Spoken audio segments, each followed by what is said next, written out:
வணக்கம். செல்வகுமாரின் 2024 நவம்பர் 28 வியாழக்கிழமை காலை 8:30 மணி அப்டேட்ஸ். அதிகாலையில் 2:30 மணிக்கு ஒன்று பதிவு செய்யப்பட்ட நிலையில் அடுத்த அப்டேட்ஸ். தற்பொழுது வங்கக்கடலில் நீடித்துக் கொண்டிருந்த ஆழ்ந்த காற்றழுத்த தாழ்வு மண்டலம் சற்று முன் பென்சல் புயலாக உருவெடுத்தது. இது அங்கும் இங்கும் நகர்ந்து எதிர்பார்த்தது போலவே, அதாவது குறிப்பாக வேதாரண்யத்திற்கு 310 கிலோமீட்டரில் நேற்றைக்கு இரவு இருந்துச்சு. அதுக்கப்புறம் 340 கிலோமீட்டருக்கு விலகி போணுச்சு. அதுக்கப்புறம் 390க்கும் போயிட்டு இப்போ அதாவது இப்போ 390 இருக்கு. அந்த இடத்துலையே இப்போ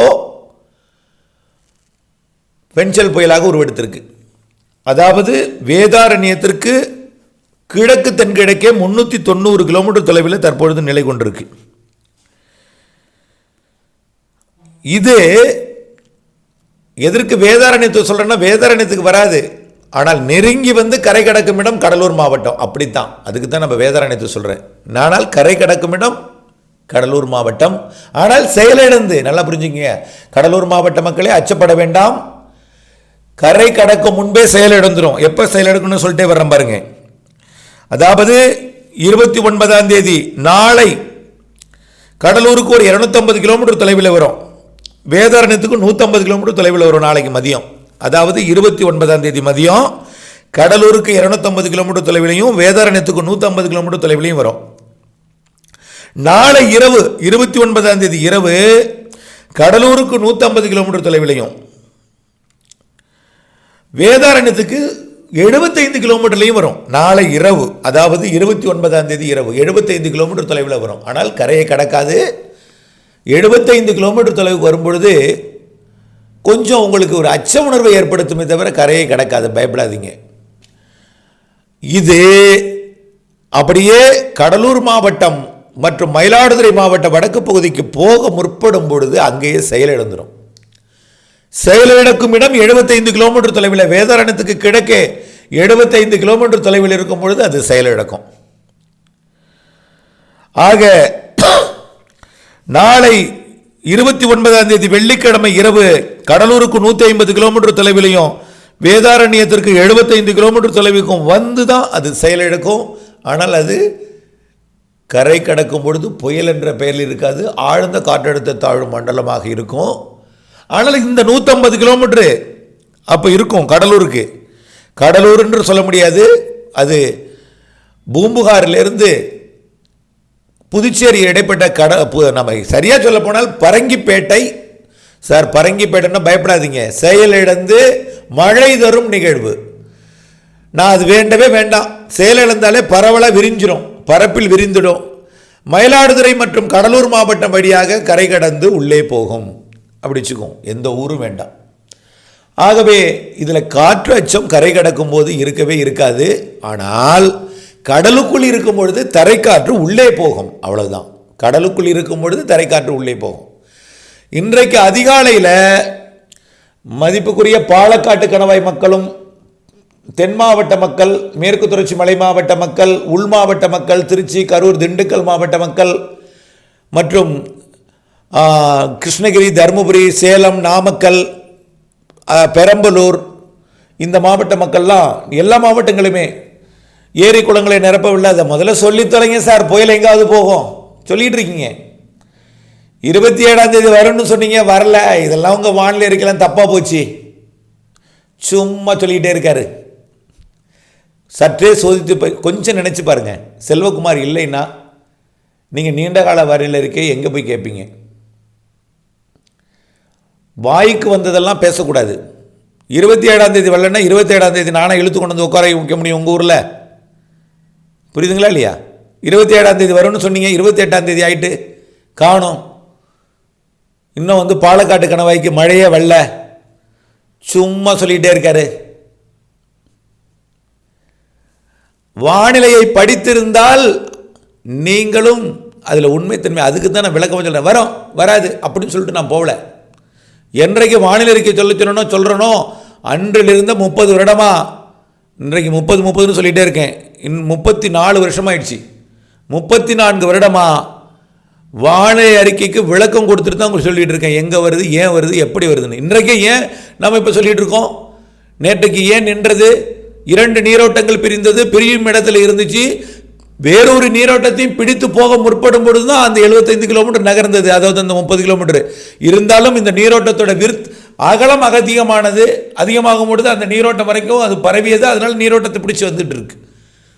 ஆக நீரோட்டத்தை பிடிச்சு வந்தாலும் அந்த நீரோட்டம் மாமல்லபுரம், சென்னை தான் போகுது, நெல்லூர் வரைக்கும் தாண்டி போகுது. ஆனாலும் அதிலேயே வெப்பமான பகுதியை நோக்கி வரும் என்பதுதான் நம்மளுடைய ஆய்வறிக்கை. இப்போ அதிலேயே வெப்ப கூடுதலான பகுதி அந்த இடத்துலையே வரும். ஆக இதெல்லாம் சொல்லினா தான் புரிஞ்சாதான் உங்களுக்கு உண்மைத்தன்மை புரியும். நாம் மழை பெய்யாதுன்னு சொல்லவே இல்லையே, மழை பெய்யாதுன்னு சொல்லலையே. மழை பெய்யும். கடலுக்குள்ள நான் வண்டியை ஓட்டிட்டு வந்தால் அந்த புயலை நான் கரெக்டான டயத்துக்கு ஓட்டிட்டு வருவேன். இது என்கிட்ட இல்லை, இயற்கை இறைவன் கையில் இருக்கு, இயற்கை கையில் இருக்கு. ஆக பல்வேறு கடல் நீரோட்டங்கள் இருக்கிறது. ரயில் தண்டவாளத்தில் எந்த டிராக்ல ரயில் போகணும்னு சொல்ல முடியாது.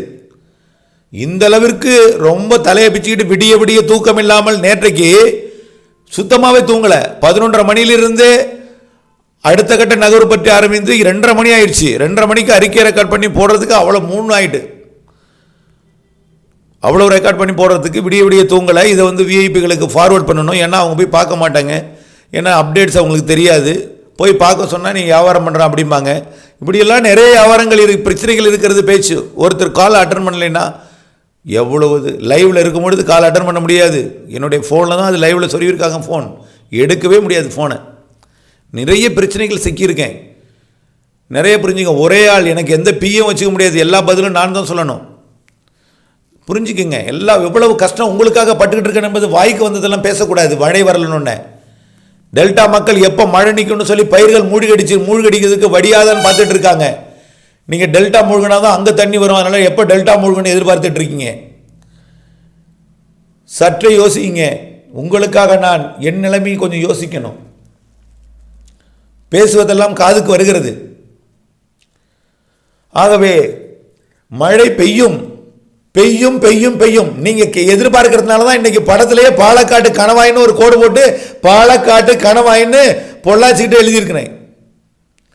புரிஞ்சுக்குங்க. உடுமலைப்பேட்டை பொள்ளாச்சி அந்த இதெல்லாம் வழித்தடத்தில் எழுதியிருக்கிறேன். பெரிய பெரிய பட்டி பெதப்பம்பட்டி எல்லாம் புரிஞ்சுக்குங்க. ஆகவே நிகழ்வானது தற்பொழுது தமிழ்நாட்டு கரையை கடந்து முதல்ல எங்க பிரச்சனையோ அதை தான் நம்ம அழுத்தம் திருத்தமாக சொல்ல முடியும். மழை பொழிவு மீண்டும் தொடங்க போகிறது டெல்டாவிற்கு. இன்றைக்கு மாலையிலிருந்து சாரல் மழை. இன்றைக்கு அதிகாலையில் அடித்த ஒரு லேசான ஒரு காற்று போல லேசான ஒரு அச்சுறுத்தும் காற்று. எவ்வளவோ காற்று பண்ணிருக்கோம், ஆனால் லேசா மரம் அசைஞ்சாலே பயப்படுறீங்க. டெல்டா மக்கள் மரம் அசைஞ்சாலே பயப்படுறீங்க. காற்று மரம் எல்லா ஆடி காட்டில் அசைஞ்சிருக்கு. ஆடி காட்டில் தென்னை மட்டையே போய் தரையில் பட்டுட்டு நிமிந்து வந்திருக்குது. வைகாசி காட்டில் தென்னை மட்டை தரையில் பட்டு நிமிந்து வந்திருக்குது. ஆகவே இப்படியெல்லாம் இருந்த காற்றுக்கெல்லாம் பயப்படாம மழை காலத்தில் வரக்கூடிய காற்றுன்னா பயப்படுறீங்க. அது வேண்டவே வேண்டாம். 75 கிலோமீட்டர் வரைக்கும் நாகப்பட்டினத்திற்கு நெருக்கமாக வந்து, ஏன்னா அதுக்கு அடுத்த மாவட்டம் தான் மயிலாடுதுறை மாவட்டம். வடக்கு பகுதிக்கு அருகில் தான் அது போய் கரை கடக்க வாய்ப்பு இருக்குது. கடலூர் மாவட்டத்திலையும் மயிலாடுதுறை மாவட்டத்தில் தான் அது செயலிழந்து பறந்த ஒரு பெரிய விரிந்த பரப்பா ஒரு காற்றழுத்த தாழ்வு மண்டலமாக ஒரு பறஞ்சு அப்படியே பரவி மழை பொழிவை எல்லா மாவட்டங்களுக்கும் கொடுத்துக்கிட்டே போகும். பாலக்காட்டு கணவாய்க்கும் கொடுக்கும். இதில் டெல்டா மாவட்டத்தில் வேதாரண்யம் பகுதி ஏற்கனவே பல நாட்களாக நெற்பயிர் மூழ்கி இருக்கு. நேற்றைக்கு 2-3 நாளாக பெய்த மண்டலத்தில் திருவாரூர் மாவட்டத்திலையும் மூழ்கி இருக்கு. ஆக பல்வேறு மாவட்டத்தில் நெற்பயிர்களுக்கு வடிய விடுவதற்கு வாய்ப்பில்லாத நிலையில் ஒரு நாள் இன்றைக்கு இடைவெளி கொடுத்தது ஒரு வரப்பிரசாதம். ஆனால் இந்த இடைவெளி இன்று இரவு வரைக்கும் பெரிய அளவிலே மழை இருக்காது, ஆனால் சாரல் வரும். இன்றைக்கு நள்ளிரவுக்கு பிறகு கொஞ்சம் லேசான மிதமான மழையாக திருவள்ளூர் மாவட்டம் முதல் ராமநாதபுரம் மாவட்டம் வரைக்கும் தொடங்கும். படிப்படியாக மழைப்பொழிவு தீவிரமடையும். நாளை காலை நல்ல மழைப்பொழிவை கொடுத்து கொண்டிருக்கும். நாளை மதியம் கனமழை பொழிவாகும். அதாவது 29ஆம் தேதி வெள்ளிக்கிழமை மதியம் கனமழை பொழிவாக மாறி கரை கடக்கும் வரை கனமழை பொழிவு. திருவள்ளூர் முதல் ராமநாதபுரம் மாவட்டம் வரைக்கும். ஏன் சார் தூத்துக்குடி விடுறீங்கன்னு சொல்லாதீங்க. கனமழை பொழிவு மாவட்டம் ராமநாதபுரம். தூத்துக்குடி எப்பன்னா உள்ளே ஏறும் பொழுது இன்னும் விருத்து அதிகமாகும், விட்டம் அதிகமாகும், பரப்பளவு கூடும், பரவும், செயலிழக்கும். அப்பொழுதுதான் தூத்துக்குடியும் கன்னியாகுமரியும் திருநெல்வேலியும் விருதுநகரும் தேனியும் மதுரை எல்லாம் கிடைக்கும்.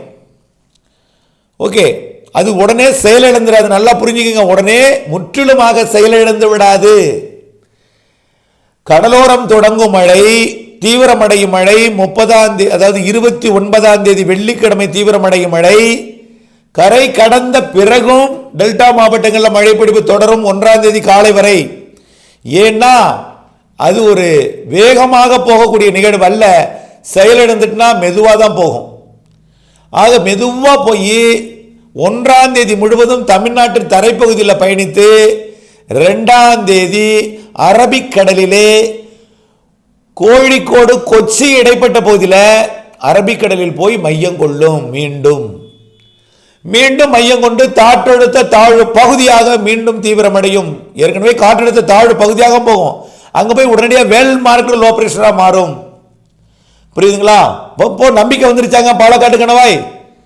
புரிஞ்சுக்கங்க, நான் இல்லை டிரைவர். புயலை ஓட்டிட்டு வர்றதுக்கு டிரைவர் இறைவன், இறைவனும் இயற்கையும். ஒரு நாள் லேட் ஆகுது, அவ்வளோதான். நான் என்ன சொல்லியிருந்தேன், எங்கே கோடை போட்டாலும் கோடை வந்து ஏறினால் அது மேற்கு நோக்கியோ வடமேற்கு நோக்கியோ போகாது, செயலிழந்து தென்மேற்கு திசை நோக்கி திரும்பும். நேற்றைக்கு வரைக்கும் சொன்னேன். 27ஆம் தேதி வரலன்னா உங்களுக்கு செல்வகுமார் வந்து இழிச்சவன்.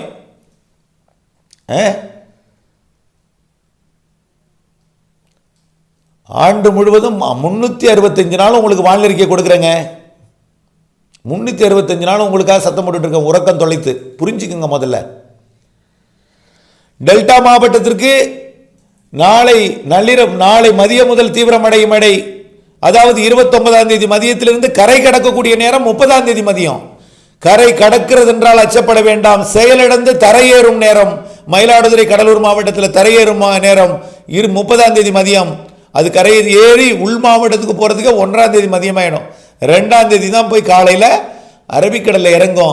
ஆக எவ்வளவு 24 ஹவர்ஸ் மேலே தமிழ்நாட்டின் தரையில் பயணிக்கும் பொழுது 24 ஹவர்ஸ் ரெயின் இருக்குங்க பாலக்காட்டு கணவாய்க்கு. ஏன் பாலக்காட்டு கணவாயில் போனால் மட்டும்தான் மழையா? அரபிக்கடலில் போய் இருந்து கொண்டு காற்றை ஈர்க்கும். அரபிக்கடலில் இருந்து கொண்டு உங்களுக்கு மழை கொடுத்துருக்கு. எத்தனையோ நிகழ்வு மழை பிடிவி கொடுக்கும். மேற்கு தொடர்ச்சி மலைக்கு மழை பிடிவி கொடுக்கும். மேலும் மழை மீது கொடுக்கும், கிழக்கு பகுதி கொடுக்கும், மேற்கு பகுதி கொடுக்கும், எல்லா பகுதியும் கொடுக்கும். ஆக சென்னையும் கொடுக்கும், திருவள்ளூரும் கொடுக்கும். இப்போ எங்க வந்து மழை நீர் பாதிப்பு இருக்கோ அங்கதான் முன்னெச்சரிக்கை கொடுக்க முடியும். மழை நீர் பாதிப்பு இருக்கிற நேரத்தில் அந்த முன்னெச்சரிக்கை கொடுக்காம பூச்சி விரட்டிக்கு வானிலை அறிக்கை கொடுத்துக்கிட்டு இருக்க முடியுமா? அறுவடைக்கு வானிலை அறிக்கை கொடுத்துட்டு இருக்க முடியுமா? அறுவடைக்கு தான் நீங்க தான் தெரியுது மேகம் சூழ்ந்துட்டு, அப்புறம் எதுக்கு அறுவடை செய்யணும்? அப்புறம் எதுக்கு பூச்சி விரட்டி அடிக்கணும்? காற்றுக்கு கொடுக்க தேவையில்லை. ஏன்னா ஏற்கனவே கடல்ல தான் புயலுங்கிறாங்களா, அப்புறம் எதுக்கு காற்றை சுருத்து காற்றுக்கு ஒரு அறிக்கை கொடுக்கணும்? தேவையில்லை.